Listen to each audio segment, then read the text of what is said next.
Pessoal, vamos lá. Flamengo vence o Furacão por 1-0 e também confirma sua classificação para as semifinais da Copa do Brasil.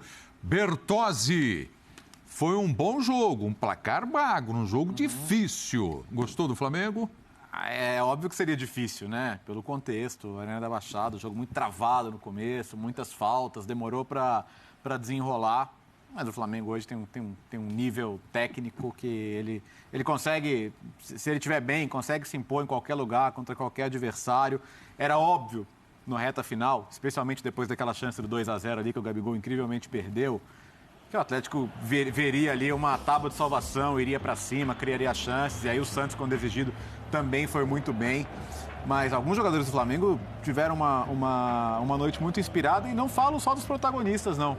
Por exemplo, Léo Pereira e Fabrício Bruno defenderam muito bem a área, foram muitas bolas jogadas na área. Felipe Luiz fez um grande jogo. O Rodinei, que defensivamente não é um as, mas ofensivamente de novo voltou a criar uma jogada de gol e a jogada de linha de fundo pro gol do Pedro é absolutamente perfeita. E foi absolutamente merecido o resultado. Não tem muito o que dizer. O momento do Flamengo é de confiança no teto, né? O Flamengo hoje sente que é capaz de ganhar qualquer jogo, em qualquer cenário. Eu acho que assim, a classificação ela é muito merecida, principalmente pelo que foi o primeiro jogo, apesar do 0-0. Né? Eu acho que foi no primeiro jogo em que o Flamengo mostrou uma superioridade muito grande. O futebol tem dessas coisas, o jogo terminou empatado. Esse jogo, eu confesso até que me surpreendi no começo no primeiro tempo. Primeiro tempo, de maneira geral, eu me surpreendi. Porque ao olhar a escalação do Atlético, eu falei, o Filipão vai manter aquela pegada do Maracanã, não quer nem saber. E não foi o que a gente viu. Foi um primeiro tempo muito equilibrado, com chances dos dois lados. O Atlético também chegou com perigo. Aí eu acho que o Filipão tem todos os méritos pela excelente campanha que o Atlético está fazendo. Mas a insistência no Pablo eu acho bastante... bastante discutível, né? A insistência ali no Pablo, pelo que os outros caras também estavam jogando, embora hoje ele não tivesse o Vitor Roque. Então, só essa pequena ressalva eu faço. E aí aquela história, assim, o Flamengo foi melhor nos 180 minutos, indiscutivelmente. Hoje, eu acho que... Você vê que os destaques que o Léo cita são todos eles da linha defensiva. E a exceção foi esse aí que a gente está vendo, que na qualidade técnica, na categoria, fez um gol absurdo. Eu acho que os outros caras ali do meio para frente foram abaixo do que a gente está acostumado a ver. Everton Ribeiro, principalmente. Não, o Everton Ribeiro no primeiro tempo foi um negócio inacreditável. Então, assim, os caras não estavam bem, mas aí tinha um inspirado que fez esse golaço e acabou classificando o Flamengo de maneira justa, repito, pelos 180 minutos. O jogo de hoje foi um jogo bastante equilibrado, embora no início do segundo tempo, aí sim o Flamengo tenha tido muito mais volume que o Furacão. Olha o gol. Olha o Gabigol, frente a frente, o goleiro voltando, já atrasado e a bola vai na trave. A gente confiou na direita, né? A gente conversava aqui na quarta-feira passada se este jogo de hoje seria uma continuidade do Maracanã. Para mim, foi. Mas o Furacão saiu mais no primeiro tempo, né? Pode ter saído, mas se você encontrava... O que o Felipão tinha que fazer? Eu acho que estrategicamente ele pensou uma saída que muitos pensariam. Flamengo com o Dorival, o Flamengo já era assim anteriormente, mas com o Dorival isso é muito mais forte, que é um Flamengo que você tem pelo centro a grande virtude. Isso não quer dizer que não vai criar jogadas de gol pelos lados, é a cobertor curto, você não vai barrar o teu adversário o tempo todo. E hoje ainda tinha o Vidal. Então você tinha o Vidal, você tem a Arrascaeta, você tem Everton Ribeiro, você tem o Pedro lá dentro, você tem o Gabigol cruzando bola do lado, que ocupa bem o corredor, agora que ele está por dentro, ele passa Rodinei. O Gabigol não teve o corredor direito, hoje ele fez muito bem. Fez muito. Então você tem um Flamengo... Não era aquele losango tão... Mas você tem um Flamengo com uma... Por quê? Porque você tem um Flamengo com uma virtude gigantesca pelo centro e o cara, você bota um terceiro zagueiro, você bota 3 caras no meio. Você não pode deixar Arrascaeta, Everton Ribeiro, Vidal e Gabigol começarem a jogar, porque é uma característica do Flamengo. Tem times que com posse de bola, necessidade de posse de bola e todo o tempo do mundo não vão conseguir trocar passes no centro. Por quê? Não é característica. O jogador vai pegar e vai para dentro. Sim. Característica. Nesse Flamengo, cara, se você vacilar, eles ficam. E aí tem infiltração e tem finalização de Pedro, tem cruzamento, e o Flamengo teve a baita paciência quando passa o Rodinei. É um cavalo chegando na linha de fundo, é um negócio Bela absurdo. partida, né, dele. Negócio absurdo. Que tem, assim, como o Birner, é um jogador que tinha que evoluir. O Rodinei, quando lá atrás, no Flamengo, não dessa etapa, alguns anos atrás, qual era o grande problema dele? Voltar e fechar uma linha de 4. Às vezes ele que dava, ele estava atrás dos zagueiros, ele não entendia a linha de impedimento, ele não se ligava, ele dava condição. E tinha que arrumar isso. Se você não consegue isso se arrumar... aprende. Totalmente. Você não ensina o jogador a driblar, provavelmente. Você não ensina alguma coisa assim, você aprende. Não, Há melhora um pouco, melhora. Há controvérsia sobre tudo isso hoje. Ah, Deus. Mas dá para ajudar. Não, melhora, mas ensina. O Rodinei não fechava a linha, cara. E hoje ele melhorou defensivamente e ofensivamente falando, o cara passa. O cara passa, fica na frente dele. Então, assim, eu acho que é legal olhar para o Rodinei. Porque o Rodinei venceu uma batalha dura. Não é que ele já ganhou, mas assim, dura.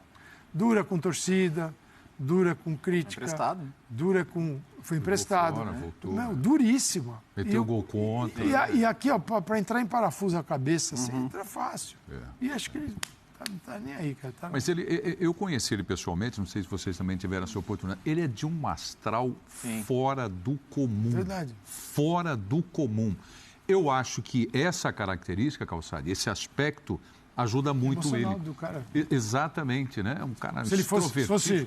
Isso. É que você tocou nesse assunto. Né? E eu me lembrei Poderia, porque você disso. tem todas as possibilidades num grupo. Todas. E todas dentro do mesmo ser humano, às vezes. Né? É que esse astral é eu acho que ele é uma coisa dúbia. Ao mesmo tempo que ele vai ajudar você a apanhar e levar razoavelmente de boa, em algum momento no futebol você precisa ficar bravo. Você precisa ficar bravo. Não dá para jogar. Essa alegria fora quer dizer que lá dentro o cara tá rindo. Não, tomei uma caneta. Ai, que alegria. A impressão que eu tinha é que ele levava o futebol de um jeito competitivo e muito leve. Hoje eu tenho a impressão que ele fica um pouco mais tenso na medida que a tensão é positiva nos jogos, e a gente tem visto isso principalmente nos jogos mais importantes. Não ele tem feito a diferença. Ele está num time gigante. Sabe o tamanho do time. Sim. Exatamente. Você bota a camisa 10 e outras mais pesadas. O Brasil está cheio de camisas pesadas, mas na hora que você põe, você fala, Claro. sabe Ele era a terceira opção até pouco tempo. Pois é. Mas é o cara que não pode errar. Dorival? Ah, não, esse não... Porque aqui tem muito isso também, e aí não é exclusividade Tem uma do Flamengo. lupa assim, ó. Tem uma lupa sempre assim. Então, se você tem um time com 10 jogadores de altíssimo nível e um que não é de altíssimo nível, por mais paradoxal que seja, o que os caras vão exigir mais é desse cara. Porque, assim, já vai ter aquela predisposição de Vamos dizer... dar exemplo? Não, esse cara não é jogador para esse time, nesse... Eu estou falando de maneira geral, tá? Vamos dar exemplo de jogo de hoje. Aquela bola no poste que era o Rodinei e não o Gabigol. Sim. E o time eliminado.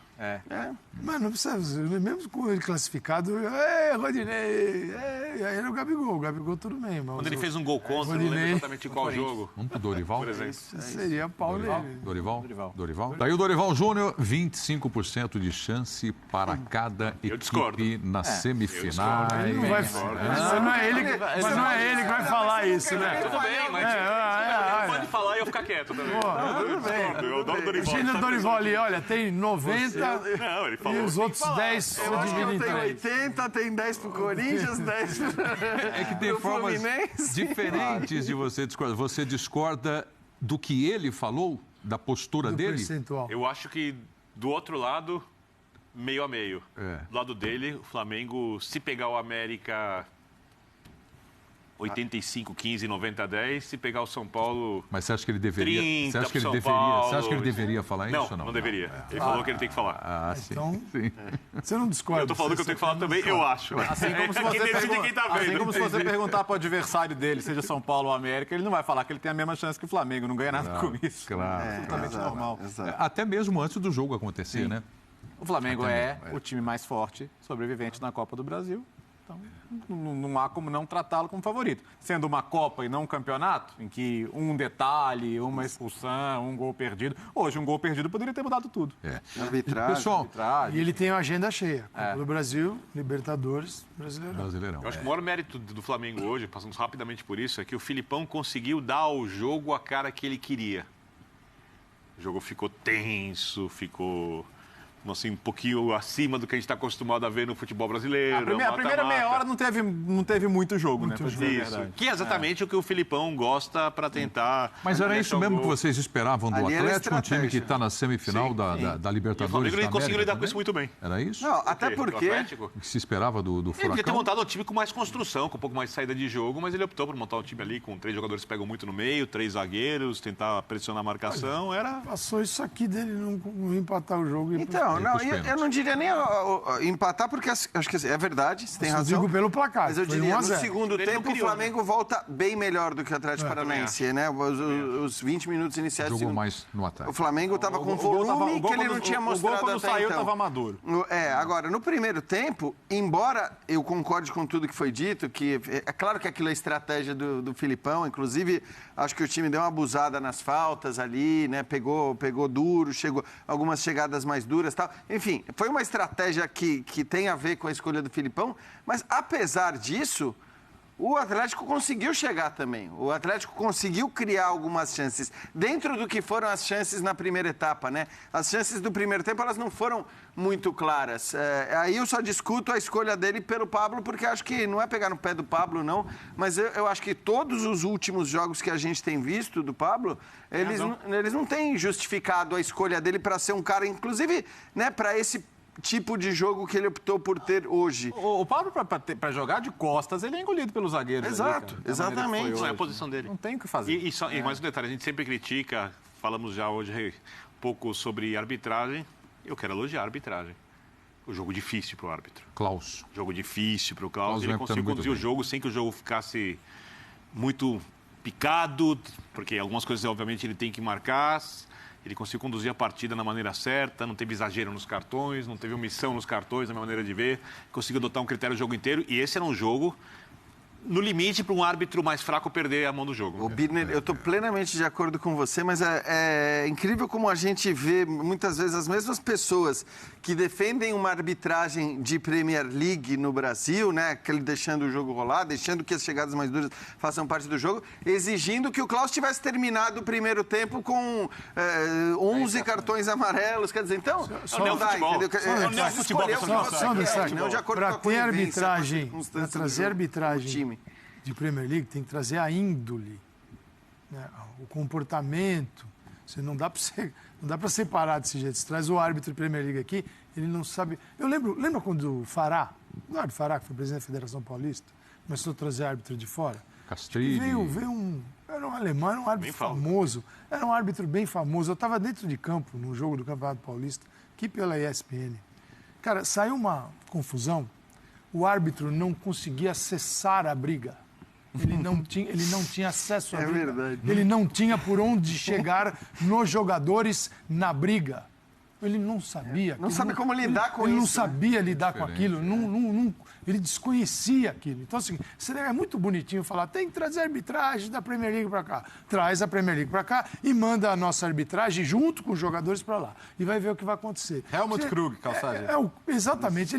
Cara, eu estava dentro de campo, eu falava, cara, o cara não consegue chegar. Ele não consegue chegar na confusão, porque o bolo não. Muito diferente. Não, é muito diferente. É um pacote inteiro, né? É um pacote todo. No mundo, sabe, no papelzinho é fácil.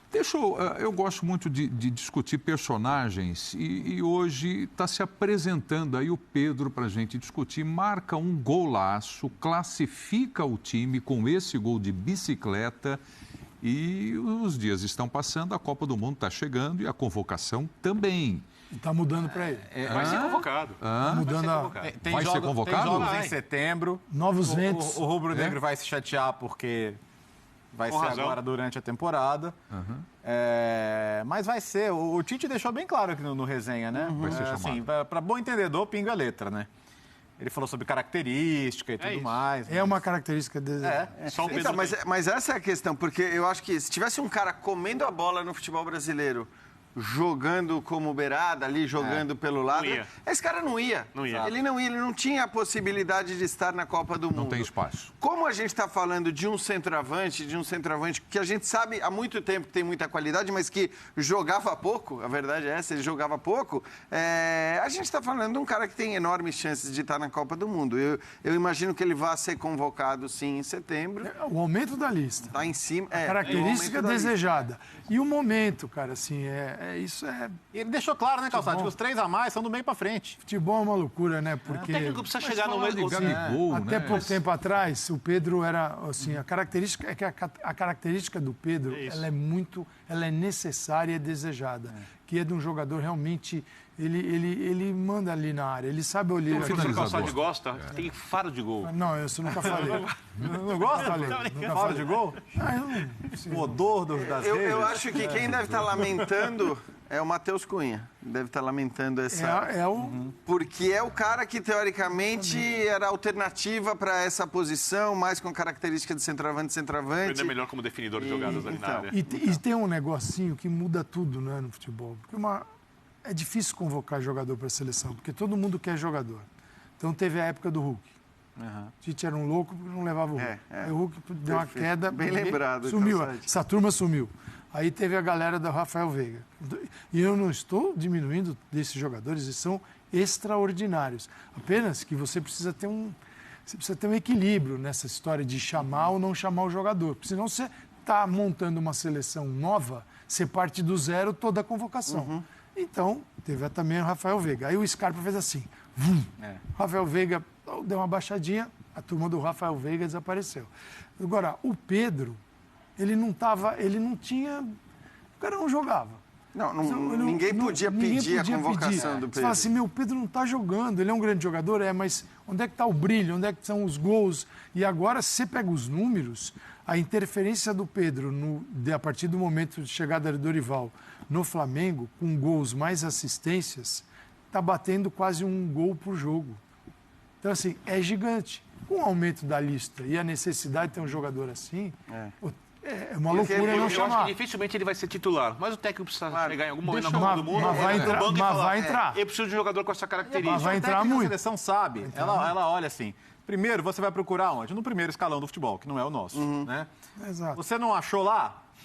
Vamos olhar com calma. É isso. Então, eu acho que é um caso muito claro aqui. E aí é bom lembrar só, né, Bertozzi, que a gente teve nesse final de semana, inclusive, a entrevista do Gabriel Jesus, que vai, para mim, ele vai para a Copa do Mundo, né? Ele vai.